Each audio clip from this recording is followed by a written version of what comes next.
sila papunta doon sa tangke. Papunta tayong tangke.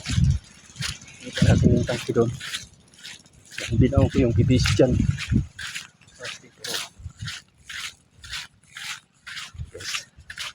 Ito malayo din yung ano namin, tangke. Para dito sa CR. Ayan. Guys. Ito lang yung tangke. Galing sa yan para sa dagat to. Para sa mga sa CR pangbuhos, yun. Dagat to. Apat na kwarto na CR. Yan, apat din na bawat isang CR, isang drum. Yan guys. Oh.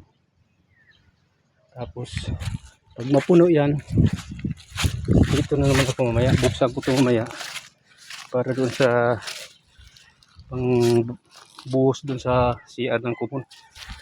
Yan ito. Buksan ko yan. Buksan ko ito mamaya pag mapuno ito. Buksan ko ito pag mapuno yung tangke na dyan. Tapos papunta naman dito. Yan. Guys.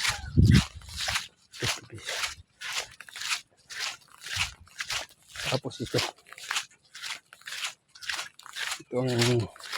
CR kasi ito dito din eh, kaya may tangke ako dito.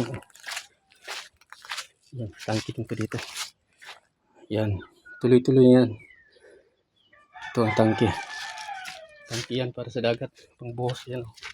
Yan dito, tuloy yan. Tapos ito naman tubig, yung mga laman nitong drum na to, tubig to. Tapos ito naman ang water pump ko. Steady lang to dito. Steady lang to. Yung water pump ko. Yan. Tapos pag magkarga ko ng tubig sa pagpaligo, pambanlaw, ito. Yan. Dito. Ito, ano to? Ito ang tubig, pambanlaw. Yung ano dito, mga drum. Yan, apat na drum. Apat na CR, apat na drum din. May pambanlaw yan. Ito buksan ko lang ito pag magpandar ako dun sa ano. Yan, guys. Itong apat na CR dito, puro may ano yan, may tubig.